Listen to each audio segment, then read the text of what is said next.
Our film opens with John deep in the forest, surrounded by his family and his friend Lopi, as they search for any place that might still be livable after the destruction that has spread everywhere. Because even the air they breathe is now filled with radiation that could end their lives in a single moment. Suddenly, John feels strange vibrations coming up from the ground, so he kneels and places his hand on the soil to figure out what is happening. That is where the shock hits him, because he confirms exactly what he was afraid of. At that moment, he shouts to everyone with him, telling them to grab onto any tree immediately because there is no time to explain anything. Within seconds, a terrifying wave of fiery fragments comes tearing across the sky above them at unbelievable speed. Meanwhile, the force behind them creates violent winds powerful enough to throw a human body through the air. In the middle of that nightmare, Lopi can think of only one thing: his car, the last thing he has left after losing his family. In a painfully foolish move, he runs toward it, desperate to save it. However, as soon as he reaches it, it is already too late, because a blazing fragment crashes down on him, killing him instantly and destroying the car with him. Eventually, we have to stop right there and go back to the very beginning so we can understand what is happening and why the world has reached this level of ruin where life has become nearly impossible. Then we rewind 5 years, with John narrating everything from the start. He explains that one ordinary day, the news suddenly announced that a space comet had entered Earth's atmosphere and broken into multiple pieces. As a result, those fiery fragments began crashing into populated areas. Because their numbers were overwhelming, nearly 75% of the world was destroyed, both cities and people alike. Meanwhile, the survivors only made it because they were living in underground shelters. 5 years later, they tried to come back out and rebuild the world again. However,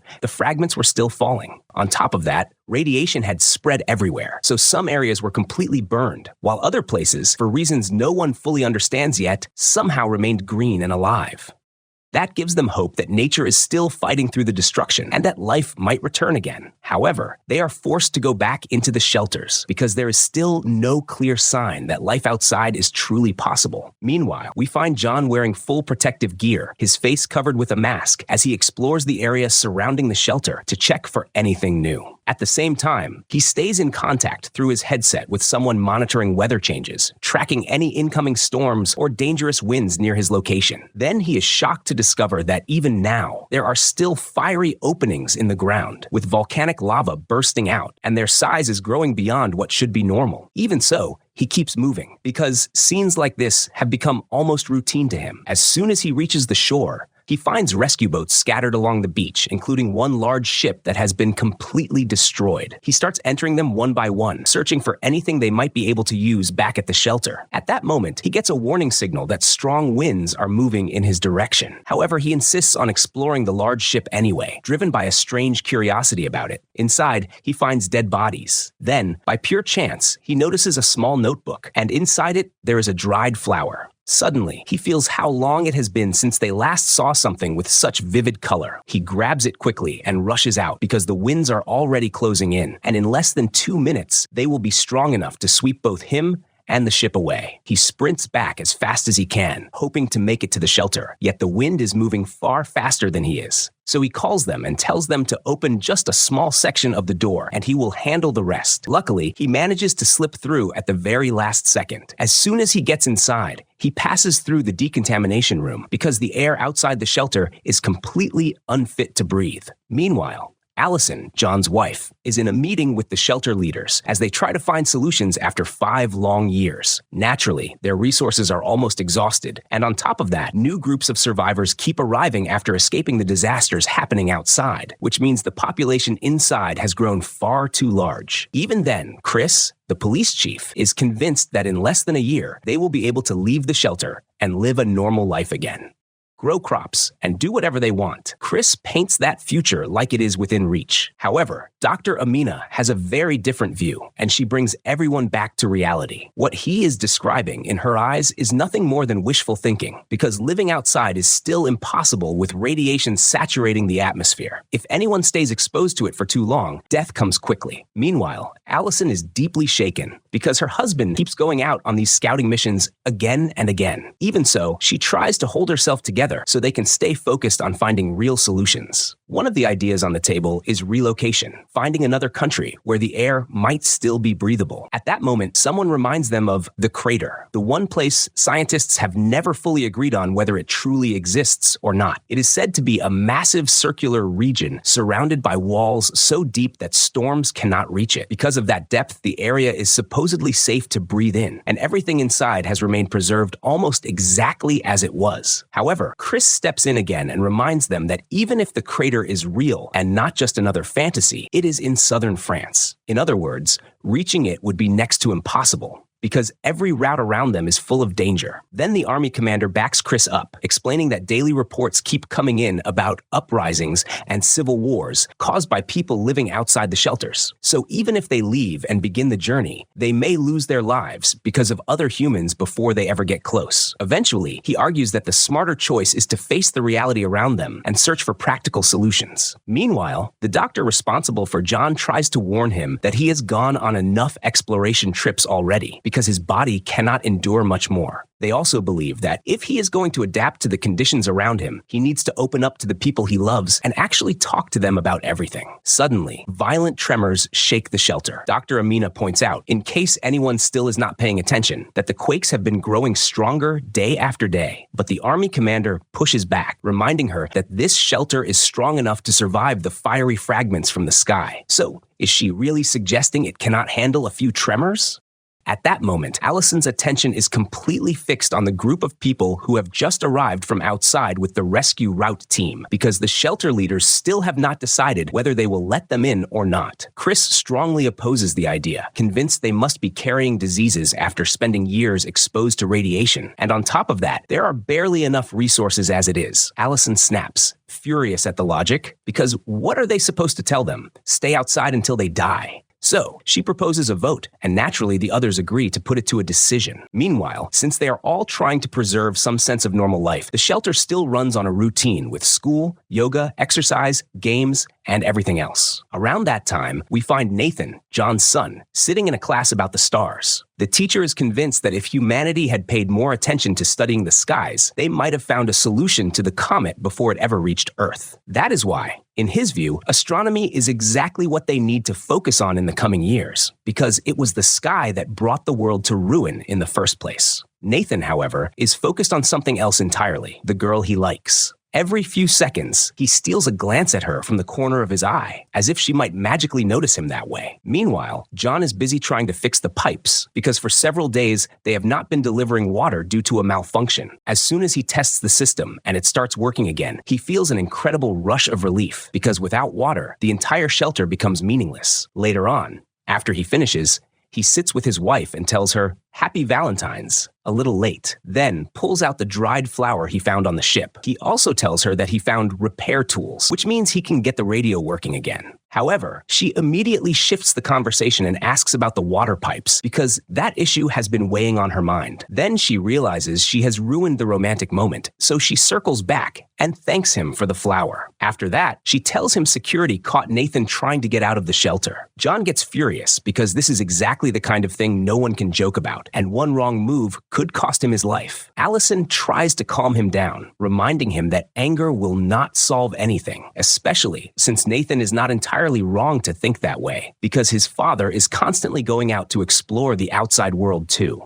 She grabs his hand and pulls him up, trying to get him to dance for a while and break the miserable mood they have fallen into. Then the next day, Allison is following the rescue mission as it gets close to the gate, while John goes to make sure the pipes are still working properly. Suddenly, he finds a huge crack in the wall, and the worst part is that it keeps widening by the second. Meanwhile, Chris is still arguing, still refusing to let the newcomers into the shelter, insisting there are no resources and not even enough beds for them to sleep in. However, that argument does not last long, because the very shelter they are fighting over starts collapsing above their heads. The cracks spread fast, swallowing the place section by section. At that moment, John has only one priority: get inside, find his wife and son, and get them out before every exit is sealed shut. Panic takes over, people slam into each other, and the whole place turns into chaos. When he finally reaches them, he reminds his son to grab all the insulin boxes because he is diabetic. Then he gets masks for them so they can breathe once they are outside. The problem, however, is that every time they reach an exit gate,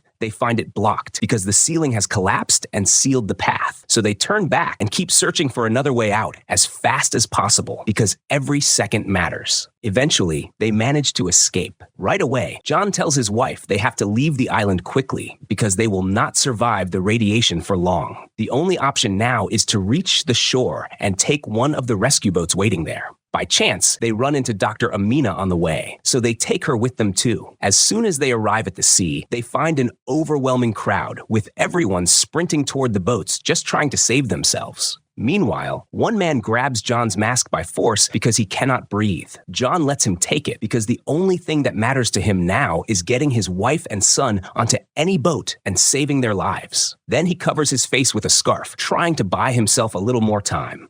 When they finally find an empty boat and climb aboard with a group of survivors, they push off as fast as they can. Unfortunately, the danger is far from over because several massive waves come crashing toward them, strong enough to drown the entire island and everything on it. If the sailor with them had not been experienced enough to handle the boat and steer it in the right direction, they would have been lost too. After some time at sea, John pulls out the device he carries to check the air quality, then reassures everyone that they can remove their masks and breathe normally. At that point, they begin thinking about the next step because the food and water they have will only last about a week, and no one knows when the sea might turn dangerous again. Then, Amina explains that the comet has changed course and is now moving south, which means they have no real option except heading southeast and reaching England, where there is a shelter. According to her, the trip should take less than a week. Allison immediately warms to the idea because her grandmother Mackenzie lives in London, so that could become another reason to go. Meanwhile,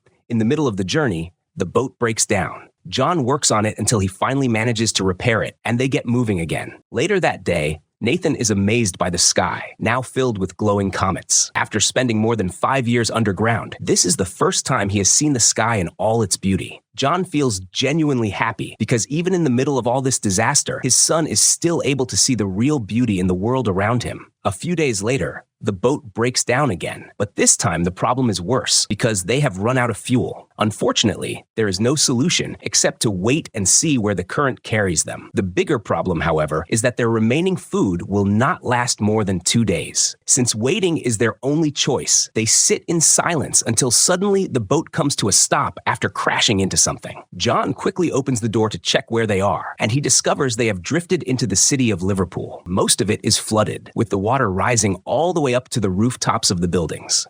Still, every problem has a way out, or at least they force one. They begin rowing, trying to move the boat towards solid ground, and as soon as they spot land, they jump out quickly and start searching for the shelter, because with permits in hand, they should be allowed into any shelter. However, the real problem appears when they arrive and find a huge crowd gathered around the gate, all of them desperate to get in while the police keep them out. The reason is brutal and simple. The shelters were originally built to protect a specific class of people: engineers, doctors, scientists. In other words, those considered useful for rebuilding the planet. At that moment, the police start letting people approach the gates, but only after checking their permits first. Unfortunately, Chris has terrible luck and realizes he has lost his permit. Then, one argument leads to another. The officers refuse to let him pass, and they beat him to death. The instant the blows land, chaos erupts. People start grabbing and shoving each other, and security responds by shutting the gates completely, refusing to let any of them through. As if that disaster were not enough,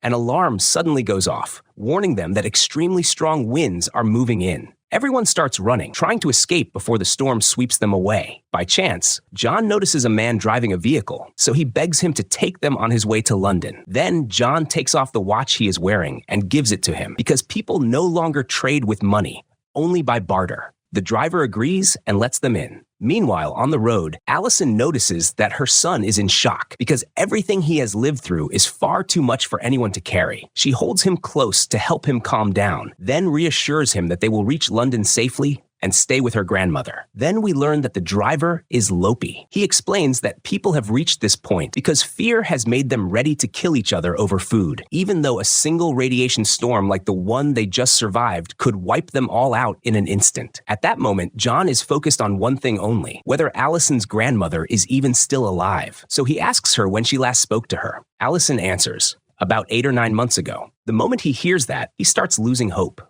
but they have no other choice except to test their luck and keep moving. Along the way, Nathan asks Dr. Amina whether she is truly certain the crater exists or if it is just a myth people cling to. She assures him that it is real, comparing it to what happened after the dinosaurs went extinct in the Cretaceous period. In her view, life did not simply return afterward. It evolved far beyond its previous form because the impact that struck the Earth also planted the seeds for new life. Later on, Lopi stops for a while in the forest so they can rest, since they are only about half an hour away from London. During the break, he tells John that he is from Nigeria, and that since he was a child, his biggest dream was to live in England. Even after everything that has happened to the world, he says he is still deeply attached to that place and does not regret the decision he made. Then we arrive at the moment when John feels the vibrations from the ground and tells everyone to hold on to the trees. As for Lopi, his fate, sadly, is already sealed.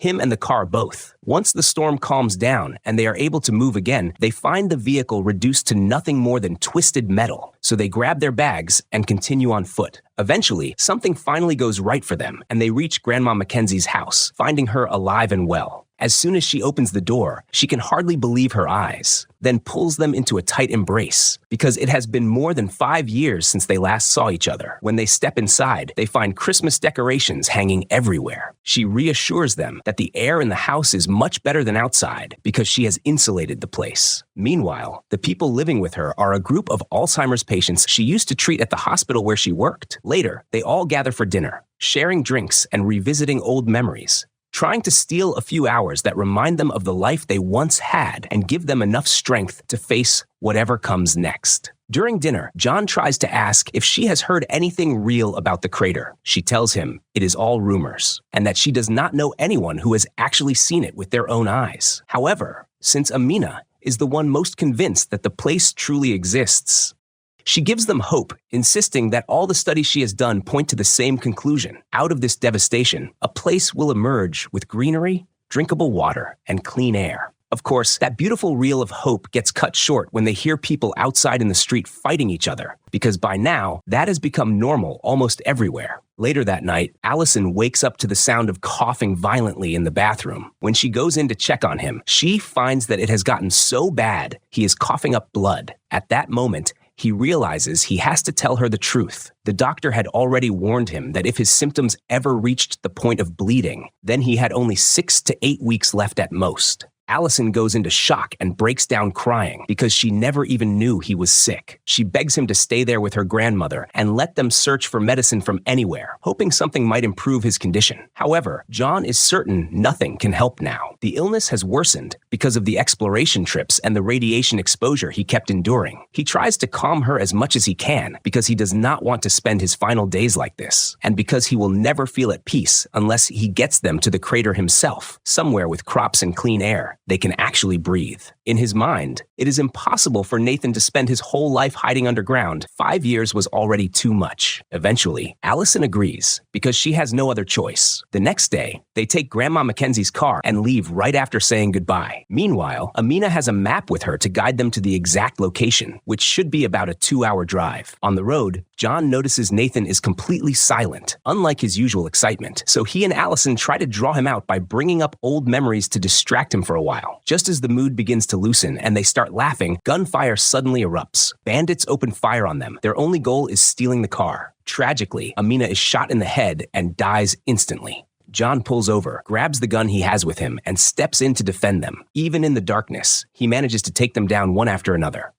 Before they continue, they bury Amina and hold a small funeral for her, a quiet farewell, before the road forces them forward again. They wait for daylight, then leave as soon as morning breaks. When they reach the English Channel, which should have been open sea, they are stunned to find it filled in, turned into solid ground. John tries to see the bright side and tells himself at least they can keep going by car instead of wasting time searching for a boat. After crossing the channel, they find countless abandoned cars lined up ahead, so they get out to investigate the new disaster waiting for them. That is when they discover that to reach France, they have to pass between 2 mountains, and the only path between them is a very narrow rope. Nathan is terrified and keeps saying he cannot do it. However, his father calms him down and explains that once he takes the first step, he will find the strength to keep going. Eventually, Nathan gathers all the courage he has, because after everything they have survived, giving up now is unthinkable. But once again, the odds turn against them. While they are standing in the middle of the rope, a violent storm comes roaring toward them. They cling to it with everything they have until the storm finally passes and they make it safely to the other side. Then comes another shock, because they still have not reached the end. Beyond that mountain,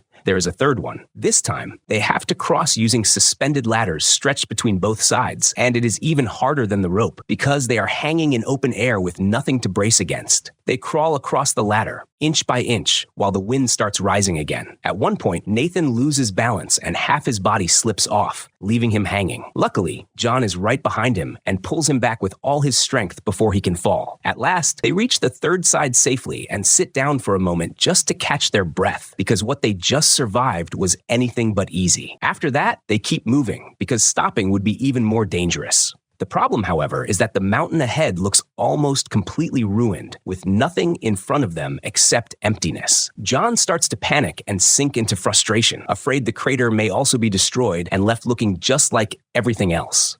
So Allison reminds him there is no turning back now, and if there is a chance the crater was destroyed, then there is also a chance it is still there, and they can live in it. Suddenly, a man appears in front of them holding a rifle. They quickly explain that they are not there to cause trouble. They only want to reach the crater. At that moment, he lowers his weapon, introduces himself as Disson, and then, against all odds, invites them to his home so they can rest before continuing the journey. As soon as they arrive, he introduces them to his daughter, Camille, and to his wife, who is in a wheelchair because radiation damaged her nervous system, leaving her unable to speak or move. Later, when they gather for lunch, he tells them the crater is real. However, the problem is that the French army is guarding it directly, afraid that any invasion could destroy the region. In other words, getting there will be an extremely difficult mission, if not an impossible one. By the end of the day, Camille takes Nathan to show him her room, which is practically the only place in the house that still feels like a real room. Every time her father goes on scouting trips, he brings back little things for her so she can feel like she is living in a real home and forget, even for a moment, what is happening outside. Meanwhile, John wakes up from exhaustion and finds Allison sitting beside him, just staring at him, because she still cannot accept the idea that she might truly lose him. Then she reminds him of their wedding day, when her father took John out alone for a private talk. John asks, half smiling, what do you think he wanted? Then he tells her the truth. Her father was making him promise to protect her until his very last breath. That hits her hard, and she breaks down crying, because he really did keep that promise exactly as he said he would. The next day, Disson gives John his own map because it is newer than the one they have. Many roads have been blocked since the destruction, and the areas around them have turned into war zones between bands of raiders. That leaves only one possible route, through Clermont, then farther south toward Valence. After that, all they would have left is crossing the pass to reach the crater. There is just one small problem, of course, because humans never miss a chance to complicate survival. The army is the one guarding that pass.